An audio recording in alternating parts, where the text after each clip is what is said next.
سلام، من سعید اسرا هستم، خواننده رپ گیلکی. حدود 12 ساله که فعالیت خوانندگی و به طور کلی هنری دارم. داستان من از زمانی که راهنمایی بودم شروع میشه. علاقه زیادی به خوندن داشتم و نمیدونستم باید از کجا شروع کنم. از همون موقع شروع کردم به نوشتن. می نوشتیم تا زمانی که وارد دبیرستان شدیم. یه چیزایی آماده کرده بودیم و اصلا حواسمون نبود که باید موزیک داشته باشیم. به خاطر اینکه موزیک نداشتیم یه مدتی فاصله گرفتیم از اینکه بخوایم بخونیم و این داستانا گذشت تا اینکه ما با چند تا دوستامون یه چند تا ترکی آماده کردیم. فارسی بودن اونا، اصلا استقبال نشد، صدامون خیلی بچگونه بود. گذشت یکی 2 سال بعد اولین ترک گیلکی به اسم رشت جادویی رو ما آماده کردیم که برخلاف انتظاری که خودمون هم داشتیم خیلی مورد استقبال قرار گرفت و از همونجا استارت این کارهای گیلکی خورده شد و بعد تصمیم گرفتیم که چند تا ترک تو قالب آلبوم آماده کنیم و اسم آلبوم رو گذاشتیم تروچین. خیلی انرژی داشتیم واسه اون آلبوم و فکر نمی‌کردیم یه ترکی به اسم پمپ زندگی ما رو عوض کنه، ولی اتفاق افتاد و پمپ به طور وحشتناکی پخش شد. ما سنمون خیلی کم بود، من و ادیب داشتیم قدم می‌زدیم تو خیابون بی خیال این که مثلا آهنگ داریم. یهو دیدیم یه ماشین آهنگ پمپ رو گذاشته و واسه ما این بازخورده خیلی جالب بود. واسه اینکه مطمئن شیم آهنگ ما به عنوان خواننده اون آهنگ دنبال ماشین دویدیم و مطمئن شدیم که آهنگ ما خیلی خوشحال بودیم.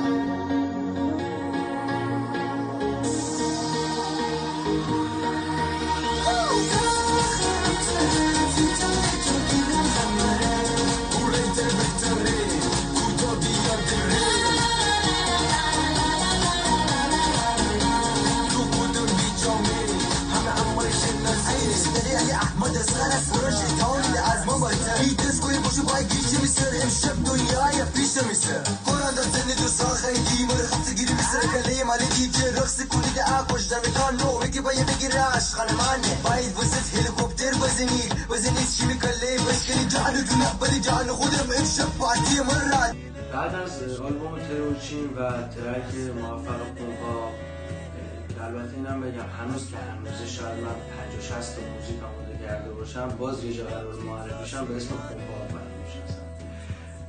تصمیم گرفتم استودیو بزنم. فکر کنم شاید 10 سال گذشته از اون موقع. اول داخل پارکینگ بود، خیلی شسته رفته بود و بعد کم کم پیشرفته شد تا رسید به اینجا و اسمش هم از همون موقع گذاشته بودیم لفرکورد به خاطر همین فضای طنزی که داشتیم. ولی خب کماکان به خاطر شرایط زندگی دور شدم از اون فضای فان آهنگا.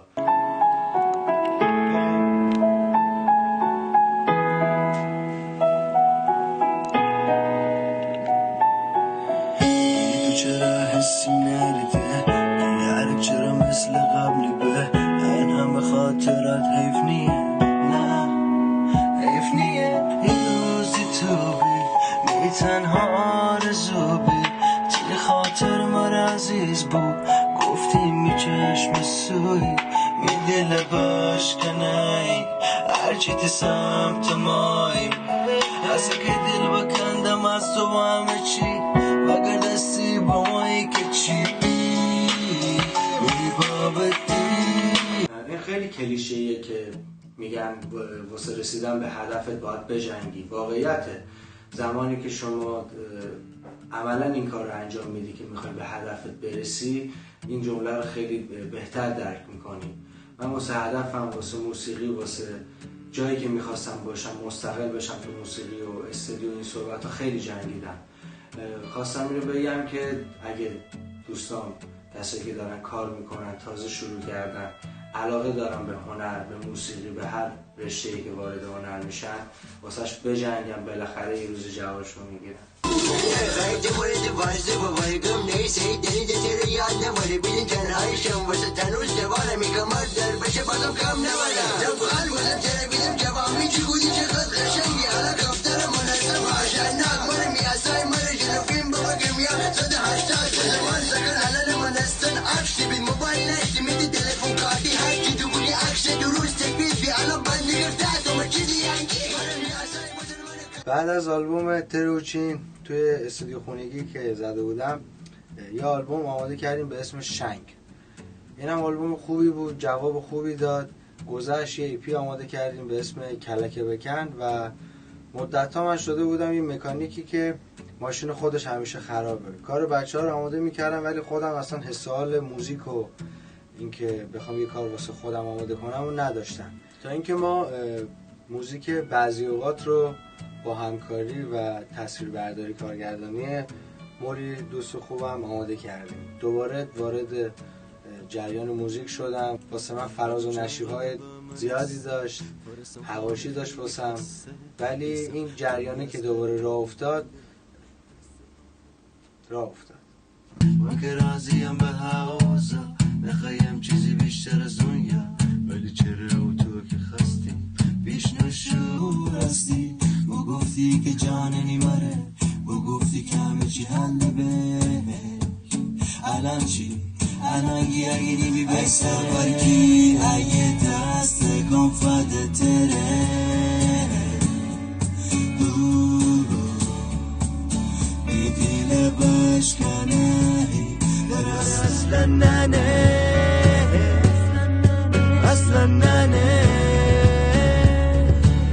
اینم تیزاسیانه تنگه به تی دل تازه اینم تیزاسیانه تنگه به تی دل تازه بعضی اوقات میترسم دیوونه شم یعنی دیوونه تر واسه کسی که جنبه فراز و نشیب زنده. بعدش من رفتم سربازی. خیلی داستانایی که پیش اومد خدمتم تهران بود و اینکه باز از موزیک دور شدم، برخلاف میلی که داشتم متاسفانه دور شدم از موزیک. اونجا اتفاقات خوبی افتاد. یکیش این بود که با یکی از دوستان به اسم امیرعلی مهاجری آشنا شدم.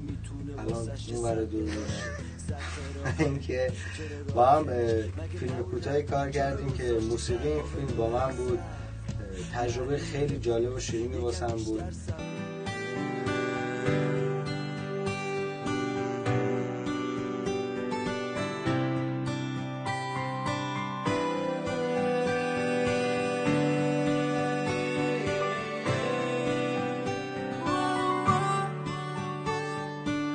چی میشد تو هم بودی عاشق چی میشد دلت با من باشه چی میشد ساعت یکم وایسه آخ دلم تنگ حرفاشه که میگفتی همینی همیشه عوض نمیشی. من خیلی موزیک آماده کردم، واسه گذاشته بودم فکر کنم حدود 100 خورده موزیک تقریبا 60-70% آماده دارم، ولی خب به هر حال شرایطش مهیا نبود ما بخوایم اینا رو آماده پخش کنیم. بعد خدمت با گرونی خیلی زیادی مواجه شدیم و من تصمیم گرفتم یه آلبوم کوتاهی آماده کنم. اسم واسش انتخاب نکردم ولی دوست داشتم اسمشو بذارم کمردرد.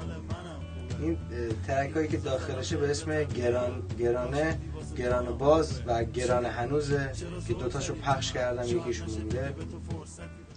هنوزم گران هنوزی نخیی ببیش فرجی جوالا همو تو فلجی ندین سکن فرسی همه گره بیدوزی جواب درگیری عوضی اخوار گیم دو بورس ندین وارم بورس هنوزم گران هموچی نخیی ببیش فرجی جوالا همو تو فلجی ندین سکن فرسی همه گره بیدوزی جواب درگیری عوضی. یکی از سوالاتی که خیلی ازم میپرسن و یه جورایی انتقادیه که بهم میشه اینه که چرا فارسی کار نمی‌کنی؟ تو که شرایط واسط مهیا، فارسی کار کن شاید بیشتر شنیده شی. ولی خب من زاده گیلانم و عاشق لهجه و زبان گیلکی هم. از اول همینطوری کارم شروع شد، با همین استایل گیلانی من شناختن.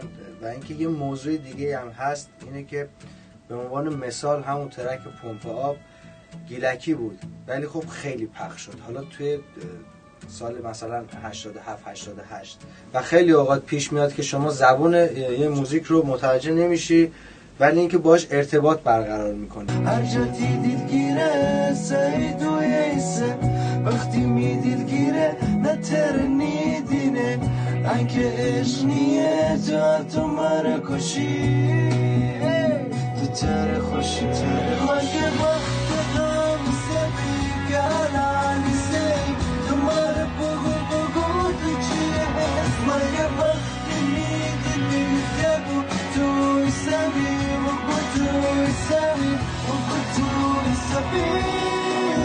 ولی اونقدرم خب پافشاری ندارم که باید گیلکی بخونم بهشون میگم ترک فارسی آماده نمی کنم. نه اینطوری نیست.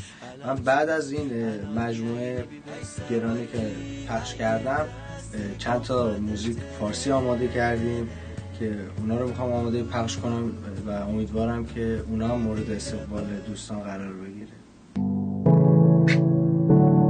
تو واسه من همه بهتری میشه بمونی نری قلبمون اشکنی چجوری بگم به تو اصل جونم چجوری بگم بی تو نمیتونم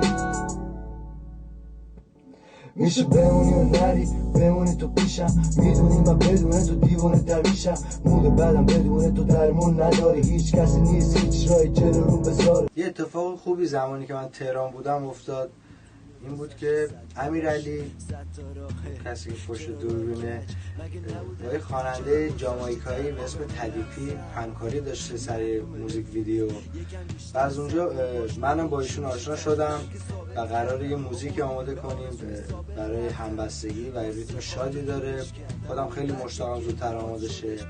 و اینکه در مورد تدیپی بگم، یکی از خواننده‌های جامائیکایی که با بزرگای این سبک کار کرده، مثل باب مارلی پسر امریکا رو بوده دیگه، با شگی کار کرده. ندارش مرزی موسیق واسه ریتم خوب نمیشه که دسته بودیم شروع جامائیکایی بود رشت جادویی بازم قدم ما میره سمت حس بهتر صدای دنیا از این موزیک پخش امشب همه چی عالی و خوب میده تکون با ریتممون الان دورم از خونمون موزیک بنه تا اون سر دنیا کشون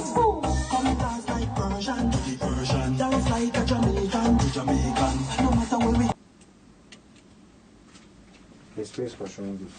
یه روزی خاطره به کل همی عشق و بغض امره یادشه کی با مو کی بوشو حرفان یاد نوریم ننیم چی بو همی غول پیله بیم پروانه بیم نچرخیم هم دیگه دور بیا تا دیر نبوسه بیا فگیر میدستانه دیچوم باز بدر بیدین کیتی رو اساسه بیا بیدین کیتی وسی شهر به هم فکوده همه ریز طبیب توی بیا بیدین چی علی غصه بیا مره فرستو جستو که هیچکی نه تمام حس عاشقیه کنار تو من دینم